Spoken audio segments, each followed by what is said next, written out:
Bueno, hace pocas horas el gobierno sionista de Israel lanzó proyectiles hacia territorio iraní.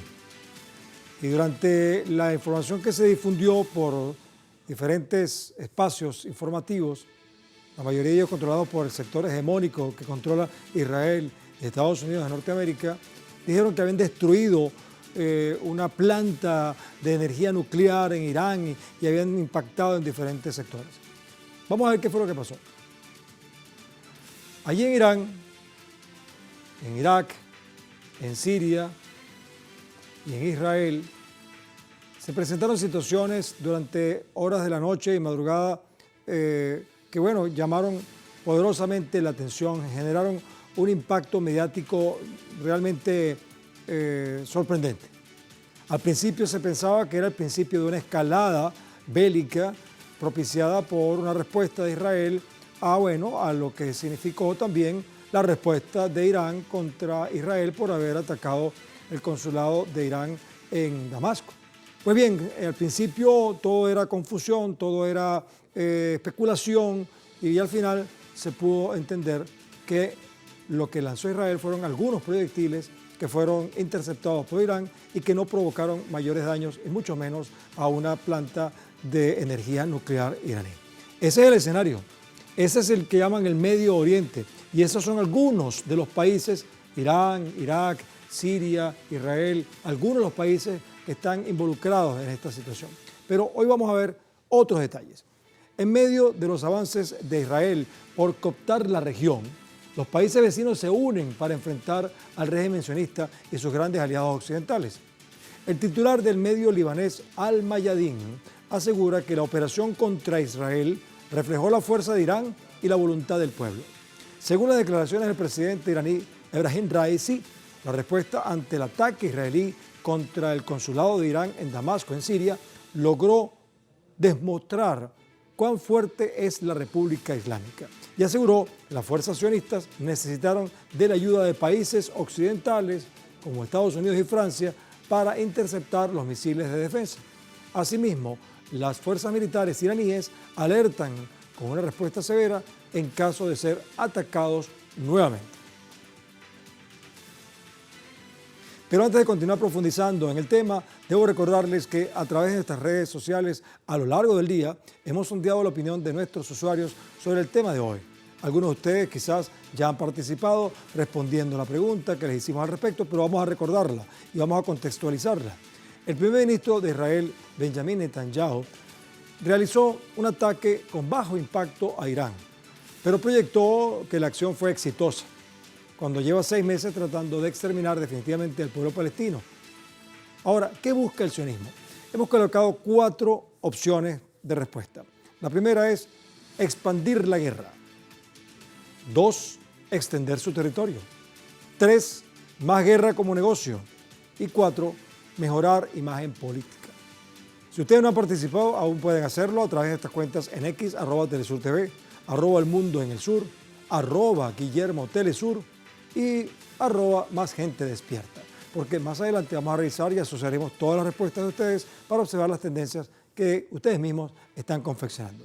Y para profundizar más en este tema, como solemos hacer, siempre invitamos a alguien quien esté más conectado con la información que manejamos en estos programas, en el mundo desde el sur. Y en esta oportunidad he invitado al profesor Eric Rodríguez Velázquez. Él es analista y maestro en estudios latinoamericanos por la Universidad Nacional Autónoma de México, la UNAM. Nos acompaña justamente desde allá, desde la Ciudad de México, capital de ese hermoso país. Bueno, Eric, bienvenido, ¿cómo estás? ¿Qué tal? Muy buenas tardes. Un saludo para todo el auditorio de Telesur desde México. Bueno, Eric, primero que nada nos gustaría que nos ayudaras a decodificar lo que pasó ayer. O sea, ¿qué es lo que realmente pasó? Porque yo creo que tú también estás enterado de que al principio se generó toda una especulación de que estaba empezando una escalada bélica, quién sabe si algunos hasta pensaron que era ya el principio de la consolidación de la Tercera Guerra Mundial, porque, bueno, tal como estaban las cosas, pero de repente se empezó a destejer todo y se pudo comprender que no fue tal como lo plantearon algunos escenarios mediáticos. ¿Qué es lo que tú sabes? Bueno, en general y desde México también se percibe una presura por declarar la guerra. y por colocar los titulares de que estamos entrando ahora sí definitivamente a la Tercera Guerra Mundial. Lo hemos visto precisamente, sobre todo en el tiempo que pasó desde el ataque israelí de la noche de ayer, en el tiempo que pasó entre que la potencia sionista y la nación iraní salían a pronunciarse ante las explosiones que se escucharon en Isfahan producidos por drones de combate israelíes que fueron interceptados por la potencia iraní. Hay que tener en cuenta que los medios de Occidente están ansiosos por decretar esta guerra, sobre todo ante 6 meses en que el mundo ha asimilado las imágenes del genocidio palestino, sin duda el genocidio más cruel de la historia reciente y que ha dejado circulando imágenes devastadoras. Pero la verdad es que Israel lleva años provocando a Irán. Israel ha pedido públicamente que se bombardee a la República Islámica de Irán. Y estamos en un contexto en que desde el inicio del genocidio actual en Gaza, al menos 11 miembros de la Guardia Revolucionaria han muerto en presuntos ataques israelíes en Siria y Líbano. Esto posibilitado por el hecho de que Israel ha estado construyendo durante años una narrativa de demonización contra la República Islámica de Irán que ha implicado ataques cada vez más descarados de Israel contra objetivos iraníes en toda la región que hacen ver como mínimos los realizados hace unas horas. Desde los depósitos de armas utilizados por los aliados regionales de Irán hasta los propios científicos nucleares y altos funcionarios militares de la República Islámica han sido asesinados a lo largo de estos años por Israel. Sobre todo pasando por el asesinato del general Qassem Soleimani. Esto a pesar de que la mayoría de la prensa occidental insiste en poner el punto de inicio de esta escalada el 14 de abril, día de la respuesta iraní. Y yo precisamente por eso, y tras estos recientes ataques de Israel, es que destaco el uso del término respuesta israelí sobre el ataque iraní. En estos casos siempre es importante ver cómo se construyen los puntos de partida y ver que así como el 7 de octubre, en que gran parte de la prensa occidental habló del ataque de Hamas y no de la respuesta de Hamas, ahora vemos cómo quien parece estar reventando el orden de la región es Irán y no Israel. Y por último, ante esto es necesario resaltar una y otra vez que fue Israel, el 1 de abril, el mismo día que Israel también asesinó a miembros de la organización humanitaria World Central Kitchen. La aviación israelí atacó ese día al consulado iraní en Damasco, matando a 7 personas. Hay que insistir nuevamente en esto para enfatizar la relevancia de esta agresión que violó la Convención de Viena sobre relaciones diplomáticas y ante lo cual se suscitó la respuesta. Bueno, Eric, fíjate tú entonces lo que vamos a mostrar a continuación. El gobierno de Irán asegura que medios de difusión de mensajes y o de comunicación fascistas buscan alabar los ataques contra Isfahan, que es la zona esta donde está la planta de energía nuclear iraní. Ante la escalada del conflicto en Oriente Medio, el canciller de Irán, Hossein Amir-Abdollahian, se ha pronunciado contra los medios de difusión de mensajes y o de comunicación afines al régimen sionista que destacan de manera equívoca el ataque contra Isfahan y así otorgarle una victoria a Israel. Según autoridades iraníes, la agresión con drones no logró causar los daños esperados por el gobierno de Netanyahu. En respuesta a esto, señalan que Israel lanzó una arremetida en una localidad del centro del país islámico para supuestamente demostrar el poder bélico del que goza. Luego la defensa realizada el fin de semana pasado en represalia a lo ocurrido en su embajada en Damasco, tal como tú lo has explicado y nosotros también lo hemos adelantado. De todas maneras, Eric, sí me gustaría que me indicaras si tú sientes que ahora se está posicionando de manera más agresiva lo que llamaríamos la guerra mediática para consolidar en el imaginario colectivo que, bueno, que Israel está, digamos, avanzando en su poder. Porque acuérdate, tú lo sabes, que el sionismo israelí no solamente busca aplastar a Palestina, sino que va mucho más allá. Cuéntanos. Sí, bueno, primeramente comentar que independientemente de si simpatizamos o no con el régimen iraní, hay que ser honestos y decir que Irán está actuando de una manera mucho más prudente que Israel, al menos por ahora, y después de este intercambio de ataques que se suscitaron entre Irán e Israel. La verdad es que si Irán hubiera querido intensificar seriamente su conflicto con Israel, su respuesta al bombardeo de la embajada de Damasco habría sido muy diferente y mucho más decisiva. Si Irán definitivamente hubiera tratado de realizar un ataque realmente sorpresivo, podría haber desatado los misiles balísticos que se desplegaron en la fase final del ataque, cuyo tiempo de vuelo es mucho menor que los drones que lanzó en su primera oleada. Además, la abrumadora mayoría de estos misiles estaban dirigidos a bases militares israelíes. Eso es algo que hay que puntualizar. porque Irán se ha abstenido de atacar a los centros de población civil, a la diferencia de lo que ha hecho Israel. Todo esto nos habla de que, al contrario de lo que se dice en los medios y del énfasis que se está procurando en los medios occidentales, Irán a la fecha se abstiene de entrar a la guerra. Se está absteniendo de entrar a la guerra, está conteniendo a Hezbollah, no ha proporcionado el apoyo militar que jamás esperaba después del 7 de octubre, y según las estimaciones de la inteligencia israelí, Hezbollah está equipado con cientos de miles de misiles que pueden llegar a Haifa sin ningún problema. Entonces Irán está siendo renuente a entrar a la guerra. No quiere la guerra, pero se está siendo arrastrada por responder debido a la gravedad de Pero los hechos. ¿por qué Irán no quiere entrar a la guerra? Danos esa visión. Mira, nadie quiere la guerra, no es nada más Irán. El ataque de Irán fue medido, fue calculado, fue un ataque que incluso tuvo 2 semanas de planeación. En los mismos medios estadounidenses se reconoce que la respuesta de Irán fue calibrada. Incluso el canciller iraní declaró que se había anunciado el ataque a Estados Unidos 72 horas antes de realizarlo. Lo que quiere evitar Irán es que Israel siga esgrimiendo el argumento de que él es la víctima y que pueda expandir la guerra y pueda involucrar a más actores en la región a través del genocidio en Gaza. Sí, ahora vamos a ver cómo califican los israelíes el ataque contra Irán. El medio que vamos a ver en pantalla, Al Mayadin de Líbano, dice que el ministro israelí califica de débil alcance del ataque contra Irán. Según las palabras del ministro de Seguridad Nacional de Israel, Itamar Ben-Gvir, el sistema de defensa de Irán logró derribar varios drones sionistas en el territorio iraní, que se mantuvo en completo control de la situación. Poco después, y ante el humillante fracaso, según los ciudadanos iraníes, los medios israelíes aseguraron que el ataque fue solo para cumplir con el deber de autodefensa, sin intenciones de una escalada. Esto se traduce en jugadas y contrajugadas, abrazando la manipulación mediática. En este sentido, Eric, aquí yo no sé cómo dicen en México, pero yo creo que es muy popular en todo el mundo, aquello de la provocación de colocarte una pajita en el hombro y bueno, a ver si me la quitas. No sé si en México lo hacen y en otras partes del mundo.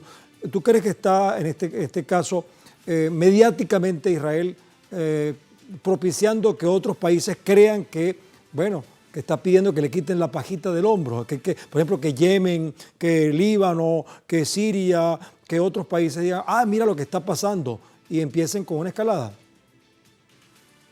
Bueno, los riesgos de esta escalada que mencionas y de una guerra regional son cada vez mayores mientras Israel no ordene un alto al fuego. Entre más tiempo dure la aniquilación sionista, más actores se van a ir involucrando. En este sentido, y recuperando el aspecto mediático que enfatizas, la Operación Promesa Verdadera también sirvió para cuestionar la narrativa predominante en Occidente, donde la República Islámica es representada en términos de irracionalidad y de comportamiento imprevisible. Desde que triunfó la Revolución Islámica en el 79, los medios occidentales han promovido esta narrativa, de que Irán está dirigido por un grupo de fanáticos religiosos, cuando vemos que los verdaderamente fanáticos son los sionistas, que están enfatizando cada vez más y aprovechando este tiempo que les da el conflicto de Irán para seguir en su escalada de violencia en Gaza. Es por eso que los palestinos todavía tienen ese temor de que Irán quite el foco al verdadero genocidio que se está realizando en este momento. Yo enfatizaría eso. No hay que perder el ojo de que los verdaderos crímenes de guerra se están realizando en tierra gazatí. Entonces, Israel ha continuado con sus operaciones contra Hamás en la franja de Gaza. Son decenas de bombardeos, han dejado nuevas escaladas de heridos y de muertos, al tiempo en que estamos debatiendo si la escalada de Irán compete a otras regiones o compete a un nuevo orden regional. Eric, sería bueno que tú nos ayudaras a ilustrar, porque hay muchas personas que a veces a uno le preguntan, oye Luis Guillermo, ¿por qué se mete Irán en el tema de Palestina? ¿Por qué se mete Yemen? ¿Por qué se mete el Líbano? ¿Por qué se mete Siria? ¿Por qué se meten otros países en torno al problema de Palestina? Claro, el problema de Palestina es una cosa que nos tiene que conmover a todos, pero ¿por qué hay otros países que están actuando de manera tan particular en torno al caso de Israel? Y es bueno que tú nos ayudes a comprender que la visión de Israel o el sionismo de Israel o el sionismo con sede en Israel está buscando expandirse territorialmente hacia otros lugares que, bueno, como Irán, Siria, el Líbano, incluso Egipto y Arabia Saudita pudieran temer ese movimiento, ¿no es así? Así es. Sí, una de las razones de este panorama se encuentra en que Irán se ha consolidado como el principal defensor de Palestina y sobre todo trayendo de nuevo a colación el ataque a su embajada en Siria. También hay que mencionar que Siria se ha convertido en un punto clave de las negociaciones. Por eso la importancia de la sede diplomática iraní. Muchas de las decisiones que atañen a la resistencia palestina se toman desde ahí. Además de que Irán mantiene en Siria parte de sus milicias armadas. Entonces hay que recordar que Irán financia mediante apoyo militar a Hezbollah, a los hutíes de Yemen y a las milicias sirias e iraquíes, sobre todo milicias del Islam chiíes. Y así como es cierto que Hezbollah, los hutíes y Hamas toman sus propias decisiones en términos políticos, la crisis que desató el pasado 7 de octubre los obligó a mantener más canales de comunicación, más coordinación en el entendido que Siria e Irán han sido un centro de operación y toma de decisiones cruciales en lo que va del conflicto. Y sobre todo porque del otro lado el Islam suní, liderado por Israel y Estados Unidos, están aglomerando también un frente en donde Emiratos Árabes Unidos, en donde Sudán, en donde Bahrein y en donde Marruecos han firmado desde el 2020 los acuerdos de Abraham, que es parte de lo que Trump le dio a Israel para consolidar un frente opuesto al eje de la resistencia que tiene como Irán el estandarte de la resistencia islámica en este momento. Eric, ya para despedirte, la última pregunta que te voy a hacer es, de acuerdo con tu percepción, con tu visión, ¿tú crees que al final se va a propiciar una gran escalada militar, una guerra que signifique, bueno, lo que está esperando Israel, que es expandir su territorio, o habrá la posibilidad de que, aunque exista esa guerra, contener el expansionismo sionista? Contéstame, yo sé que la pregunta es difícil, pero brevemente, por favor, sí. Yo creo que Israel va a seguir con sus ataques en Gaza. Habrá que estar atentos a lo que ocurre en Rafah, que también está en el centro de las negociaciones entre Irán, Israel y Estados Unidos, pero sin embargo va a ser muy cauto. No creo que Israel responda frontalmente declarando la guerra, tampoco Irán. Israel lo hará de manera más opaca, en parte porque se juega su existencia. Israel está muy consciente de que si da un paso en falso y logra consolidar un frente contra él de los principales países islámicos chiitas, su existencia está seriamente comprometida. Lo que yo también vaticino es que Israel cada vez más estará en un proceso de degradación mediática, se seguirá aislando, cada vez más los países verán menos rentable otorgar su apoyo, y en ese sentido es que veremos que también se exacerbará su postura sionista, por lo que habrá que tener cada vez más cuidado con lo que pueda hacer. Bueno, gracias por esa última visión, por lo menos optimista para algunos quienes deseamos que las cosas no sigan siendo peores de lo que están. Gracias, Eric Rodríguez, desde México. Muchísimas gracias a ustedes. Gracias, era muy interesante tu participación. Bueno, así despedimos nuestra primera parte del programa, pero recuerden que aún tienen tiempo de justamente participar mediante el código QR y otros mecanismos que hemos publicado en nuestras redes sociales. Pues al final de nuestra emisión analizaremos los resultados de la participación de ustedes en la encuesta. Por lo pronto, al volver, continuaremos analizando este tema, pero vamos a tratar de identificar cuál es la estrategia guerrerista que desarrolla el sionismo con sede en Israel para tratar de expandir territorialmente su ideología. Así que quédense con nosotros porque estamos tratando de ver cómo interpretamos el mundo desde el sur.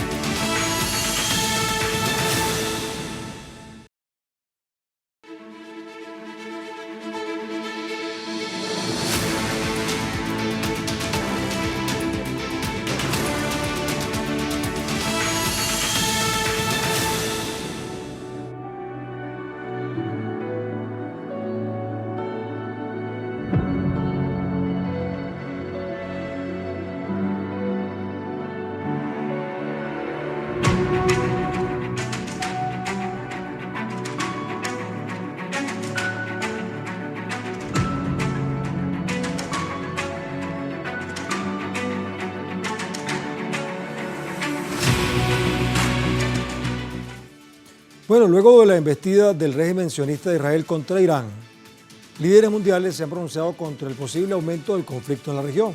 Por ejemplo, el gobierno sirio comunicó su rechazo categórico ante la agresión perpetrada por Israel esta madrugada pasada contra los sistemas de defensa antiaérea.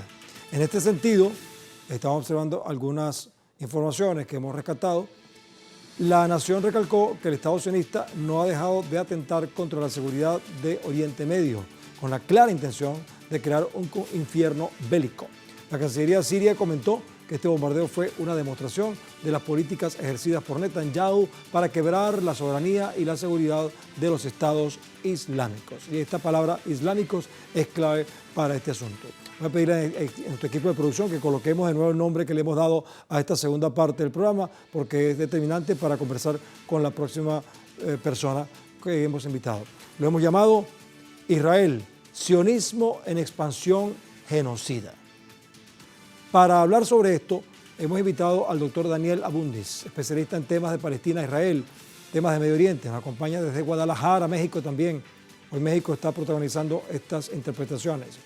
Entonces, profesor, bienvenido a El Mundo desde el Sur, el doctor Daniel Abundis. Daniel, ¿es correcto decir que desde Israel se está desarrollando un expansionismo genocida? Buenas tardes desde México. Un gusto estar en el programa, como siempre, un gusto estar para la cadena. A mí me parece que desde que se creó Israel, desde sus propios orígenes, desde 1948, el sionismo como tal fue concebido como un proyecto de corte expansionista. Colonialismo de asentamiento, académicamente es el término por el cual tenemos que llamar este proceso, en donde hubo un despojo, en donde hubo un asesinato particularmente de la población que habitaba el territorio de la Palestina histórica, y desde 1948, con el inicio de la Nakba, hasta hoy, 2024, podemos hablar de un proyecto expansionista que está sustentado en una cosmovisión de carácter mítico-religioso, como lo plantea el mismo autor de origen israelí, exiliado, Shlomo Sand, quien establece cómo a través de una cosmogonía mítico-religiosa, el Gran Israel sigue supeditado a esta idea de Eretz Israel, de la tierra de Israel, del Gran Israel, que abarca prácticamente desde las inmediaciones del río Éufrates hasta Tel Aviv, anteriormente conocido como Jaffa, antes de la ocupación de Israel en 1948. Entonces, a mí me parece que es correcto hablar de una política expansionista, incluso apelando a la lógica del derecho internacional. Israel ni siquiera tendría que formar parte de la Organización de las Naciones Unidas, toda vez que uno de los preceptos para que un Estado forme parte de las Naciones Unidas es que delimite sus fronteras. Israel nunca ha delimitado sus fronteras, caso contrario, las sigue expandiendo a costa del territorio palestino. Mira, Daniel, vamos a ver una información que tenemos acá útil. Algunos dicen que es probable que cese la escalada de la guerra, pues Irán aseguró recientemente que el ataque con drones israelíes, que tildó de mini drones, no causaron daños ni víctimas. Ahora vamos a ver el panorama desde el medio Channel News Asia de Singapur. El portal destaca que el ministro de Asuntos Exteriores iraní, Hossein Amir Abdollahian, restó importancia a lo sucedido sin dar señales de posibles represalias. Sin embargo, el alto funcionario criticó los medios hegemónicos que apoyan al régimen sionista, pues aseguró que en medio de su desesperación intentaron sacar victoria de la derrota. Declaraciones a las que el gobierno israelí y la Casa Blanca se negaron a responder. Cuando colocamos el tema de los medios, Daniel, lo hacemos es profeso porque una cosa es la guerra, una cosa es la agresión bélica y otra cosa es la guerra mediática. Y también sabemos que durante décadas pues, se ha generado un imaginario de que el malo es el palestino, de que el malo es el islámico y que los judíos son muy inteligentes y tienen grandes negocios y tienen grandes empresas, Hollywood y demás. Entonces, ¿cómo se ha tejido todo esto? ¿Cómo ya hemos llegado hasta acá donde mucha gente cree que Israel es el bueno y los palestinos son tan malos?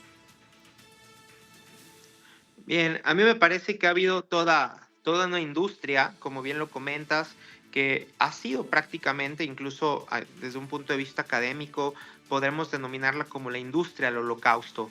Esta industria de cómo el Estado de Israel, desde la cosmovisión del sionismo, ha sabido explotar el sufrimiento del pueblo judío durante el genocidio perpetrado por el nacionalsocialismo y ha sabido sacar réditos. El profesor Norman Finkelstein lo establece desde esa perspectiva, cómo los fondos, particularmente que el Estado de Israel recibe por parte del gobierno alemán, cabe destacar que es un fondo fuerte que sigue recibiendo el Estado de Israel por parte del gobierno alemán, este dinero que en gran medida tendría que ir o tendría que capitalizarse a las familias de las víctimas del Holocausto, pues es dinero que se utiliza en armamento y en propaganda. No en vano hay que decir que tanto Estados Unidos como Alemania son los dos principales aliados en materia militar para el Estado de Israel. Entonces es a través de esta lógica, de esta industria del Holocausto, que se ha deshumanizado al palestino, que se ha bestializado al palestino, que se ha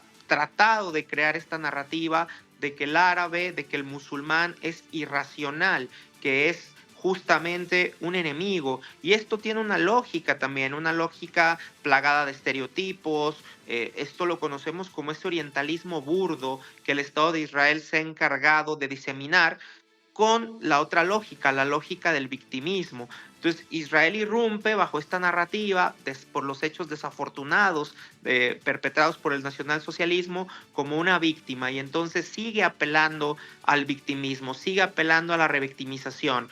Pero como bien se comentaba y comentaba mi predecesor, mi colega, ciertamente esta imagen se ha venido degradando, particularmente por la violencia o por las violencias ejercidas por parte del Estado de Israel, no solamente en Gaza, pero también en Cisjordania. Entonces esta guerra mediática, me parece que quien ha llevado la peor parte desde el 7 de octubre es el Estado de Israel, porque es cada vez más, debido a las redes sociales, debido a los canales noticiosos, que la sociedad se está dando cuenta en tiempo real de lo que acontece en Palestina. Entonces, mientras todavía algunos medios les tiembla la mano para hablar de limpieza étnica, para hablar de genocidio, la propia sociedad se está dando cuenta a través de muchos canales, de muchos medios, de lo que acontece, de las sendas violaciones a los derechos humanos, de la falta de racionalidad por parte de Benjamín Netanyahu, pero sobre todo de todos y cada uno de los crímenes de guerra y crímenes de lesa humanidad que se han perpetrado al interior de Gaza desde el 7 de octubre. Bueno, Daniel, vamos a agregar aquí un elemento. Fíjate que el G7 cambia de agenda ante la repentina noticia del ataque de Israel contra Irán para discutir la situación y que los líderes presentes dieran declaraciones al respecto. Representantes del G7 hacen llamado a evitar una escalada mayor en la región, donde el secretario de Estado de Estados Unidos, Anthony Blinken, afirmó que su país no se ha involucrado en este ataque contra Irán. Esto es un dato no menor. Por su parte, el canciller italiano Antonio Tajani describió que en el documento de la reunión todos apoyan a Israel como Estado con derecho a la defensa. Que por cierto, cuando hubo una reciente reunión, el único país que vetó que Palestina no fuera Estado es justamente Estados Unidos. Entonces, brevemente, Daniel, estos elementos que he colocado en la mesa, más lo que hemos estado hablando, ¿hacia dónde apunta entonces este expansionismo genocida de Israel? Brevemente. Ciertamente, es decir, el día de ayer se llevaba a cabo esta reunión de Naciones Unidas, 140 países aprobaron que Palestina fuera un Estado de pleno derecho, vino el veto por parte de Estados Unidos, en medio de lo que a mí me parece es una, digamos, tensión muy puntual por parte de Israel hacia Irán, porque si a mí me lo preguntan, esto no va a escalar, porque nadie quiere, absolutamente nadie quiere este escale excepto Benjamín Netanyahu. Benjamín Netanyahu es quien sigue violentando, quien de alguna u otra manera intervino de una manera muy puntual en Isfahán, donde se enriquece parte del uranio iraní, y entonces fue un mensaje también de Israel porque Benjamín Netanyahu sigue apelando a esta irracionalidad, particularmente ¿para qué? Para poder mantenerse en el poder. Vemos a un Netanyahu rebasado, en donde incluso está dejando de respetar las narrativas planteadas por el propio presidente de Estados Unidos, que le decía, no quiero que esto escale, y vemos un Benjamín Netanyahu amenazante, en donde desafortunadamente quienes siguen perdiendo la vida son los palestinos, en medio de declaraciones de Netanyahu, en donde ya estableció el día de ayer que van a comenzar con un proyecto millonario por parte del gobierno de Israel para comenzar con la construcción de asentamientos ilegales dentro de Gaza. Entonces, esta es una lógica expansionista, como lo planteabas al final, en donde ya después de un proceso de limpieza étnica viene un proceso de reconstrucción con un tinte colonial, de asentamiento, producto de estas nuevas colonias que Benjamín Netanyahu viene a construir o pretende construir al interior de Gaza.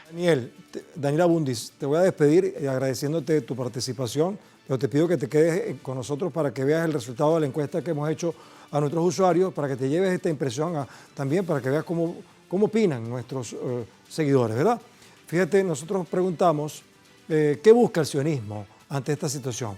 Bueno, 23% considera que el sionismo busca expandir la guerra. 23% también piensa que el sionismo busca extender su territorio. 36% dice que quiere más guerra como negocio. Y 18% piensa que el sionismo busca mejorar su imagen política. Claro, por supuesto, algunos dirán que son todas estas o algunas de ellas. Sea como sea, te llevas esa, Daniel, para que veas cómo piensa. Eso está de todas maneras en nuestra cuenta en X y puedes explorar también cómo ha participado la gente en torno a esto. ¿De acuerdo? Gracias, Daniel.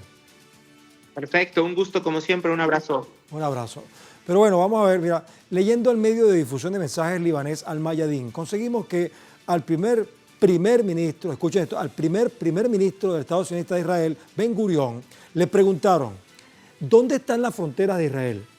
Y él respondió que las fronteras de Israel están hasta donde llegan las botas del último soldado israelí.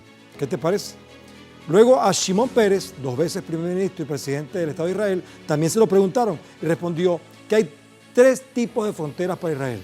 Las geopolíticas, que se acordarán en el futuro, las de seguridad, que llegan hasta las aguas del Golfo, Mar Arábigo y Estrecho de Bab al-Mandab, que es un territorio que llega hasta el Mar Rojo, Océano Índico y hasta, fíjate tú, ayúdame aquí, producción, hasta la península arábiga. Todo esto es el plan de la gente de Israel. Ahora, ayúdame, producción, para concretar esto. Resulta, pues, que el plan de Israel es mucho más amplio. El mismo Shimon Peres le preguntaron que hasta dónde llegan las fronteras económicas. Dice, bueno, son mucho más lejanas. Ahora, ¿qué está haciendo Israel? Está haciendo el genocidio en Palestina y provocando la reacción bélica de las naciones circundantes, porque las evidencias señalan que Israel parece estar propiciando una gran guerra que les permita expandir su territorio hasta territorios geoestratégicos de Oriente Medio, pero a costa de la invasión, despojos y genocidios de otros pueblos que le estorban en su camino, que está más allá de esa zona. Una realidad que debemos comprender sobre el mundo desde el sur.